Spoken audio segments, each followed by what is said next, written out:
तैयारी स्टार्ट। महोदय, यह भी विचार किया गया है कि जो व्यक्ति समाज में काम करता है, चाहे आविष्कार का काम करे, चाहे दूसरा कोई काम करे, उसको उस काम में तब तक सफलता नहीं मिल सकती है जब तक कि समाज का सहयोग या समाज ने जो परिश्रम किया है या कुछ आविष्कार किया है उसका उपयोग उसको प्राप्त न हो, उसका उपयोग वह न कर सके।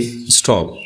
इसलिए जब भी कोई व्यक्ति किसी वस्तु का आविष्कार करता है तो आविष्कार करने में न केवल उसका अपना परिश्रम रहता है, लेकिन साथ ही साथ समाज ने जो काम किया होता है, चाहे विज्ञान के क्षेत्र में या प्रौद्योगिकी के क्षेत्र में या किसी अन्य क्षेत्र में, उस सब से भी वह लाभान्वित होता है। स्टॉप। इसलिए जब हम किसी आविष्कारक के किसी आविष्कार के अधिकार की रक्षा करना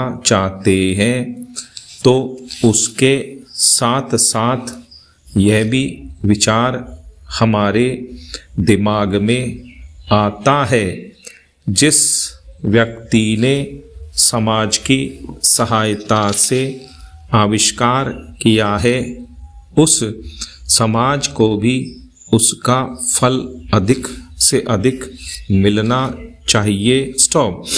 माननीय मंत्री जी ने भी कहा है कि पेटेंट लॉ इस सिद्धांत पर आधारित होना चाहिए। स्टॉप। फेरा।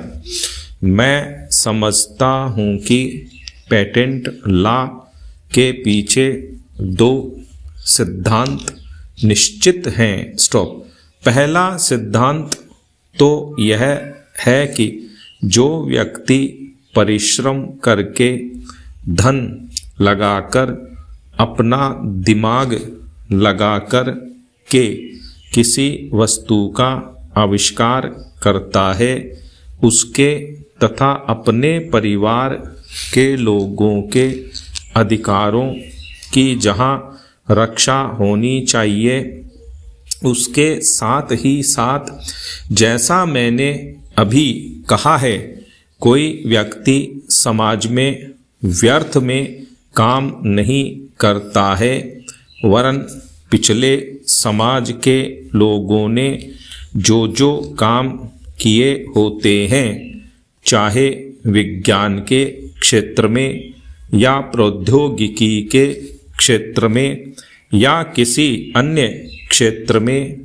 और जिनके आधार पर वह कोई आविष्कार करता है, उसको उसका प्रतिफल तो मिले, लेकिन जो परिणाम हो उसका प्रतिफल समाज को भी मिलना चाहिए। स्टॉप। मंत्री महोदय ने कहा है कि जो यह सिद्धांत है वह भी इस विधेयक के पीछे स्थापित किया गया है और इस बात का ध्यान रखा गया है कि जहां हम किसी व्यक्ति के आविष्कार के जो अधिकार हैं, चाहे धन के उपार्जन का अधिकार हो या प्रतिष्ठा प्राप्त करने का अधिकार हो, उसे प्रतिष्ठा का और चाहे धन का, दोनों का लाभ व्यक्ति विशेष को भी मिले। स्टॉप।